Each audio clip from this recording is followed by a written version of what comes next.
So I have a group of guys that I play basketball with once a week. We all went to seminary together um, 20 some years ago. And we've been playing every Thursday night for years. And there's four of us. And we have a routine. We usually play about 3 games of basketball. And then in between each game, we sit down on the grass and we play a game called Whose Life is Worse? And we talk about our problems and what's going on in life and that kind of thing. And it's good therapy. And tonight I was telling him about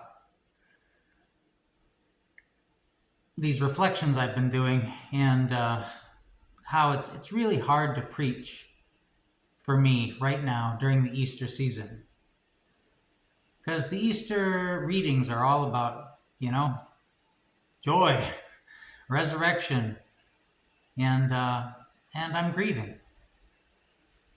And I really find it hard to muster something authentic.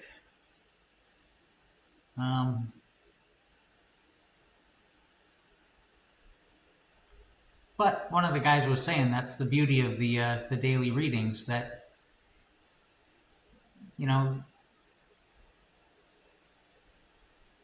they force you outside your mind. They force you to look at things from a different perspective that you wouldn't necessarily choose on any given day for yourself because of how you're feeling. It's not like a devotional reading of the Bible where you can go through the Bible and read the passages that speak to you. This kind of forces you to follow a calendar.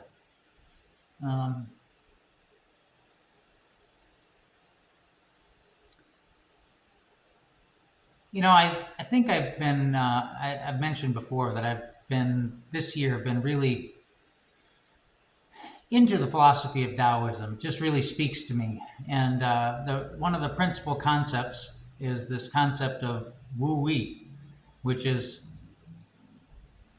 no action or no forcing, allowing life to unfold.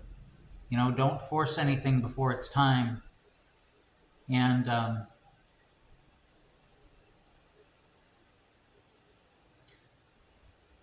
think the Greeks have a concept similar to that. One of their words for time, kairos. I understand that they have 2 words for time: chronos, which is calendar time. Like the common lectionary is on a calendar, and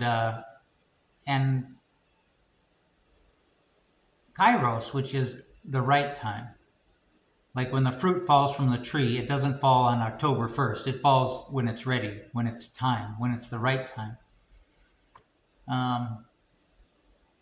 And Taoism isn't passivity, but it's like doing the right action at the right time, to the right degree, in the right amount, meeting the moment as it is.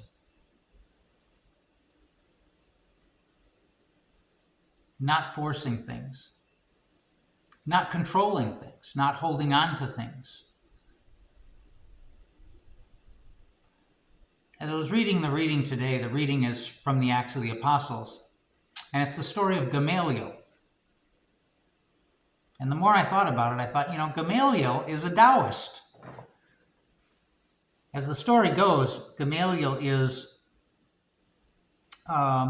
one of the leaders of the Sanhedrin, and they brought in the apostles, and they were preaching in the name of Jesus. They were told not to do it. Now they've got to decide, what are we going to do with these men?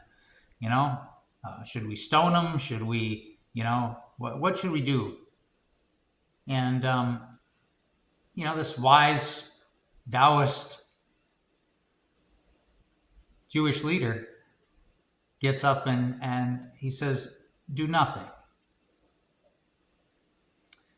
He says, many revolutionaries and preachers have come before, and their teachings have amounted to nothing. People who have started revolutions, when they were killed, their followers were disbanded, the revolution came to nothing. And so he said, if this is not of God, it will fall away by itself without any action on our part. And if it is of God, then no action on our part is going to stop it. And so have nothing to do with these men. Let them, be on their way. If what they are doing is of God, nothing we can do to stop it. If it's not of God, it will fall apart on its own. But either way, we shouldn't do anything. That's Taoism.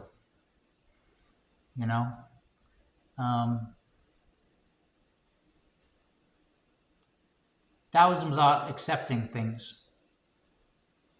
When things start to fall apart in your life, you accept it.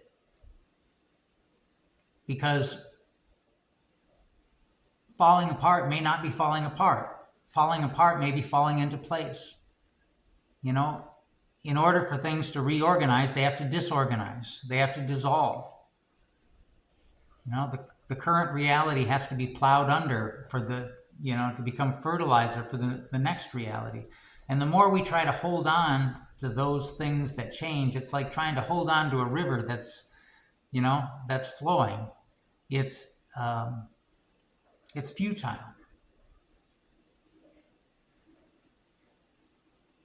And so I think Gamaliel is a good example of how to be in life. He's a Jewish Taoist. And the gospel today is about feeding the multitude, and that's, you can read that through Taoist eyes too. Everybody was hungry. Jesus asked what they had. They didn't have enough to feed everyone, of course. And Jesus commanded them to just pass out what they had. Meet the moment. Meet each person. Pass it out. And you will find that, if you meet each moment as it is, you can handle it.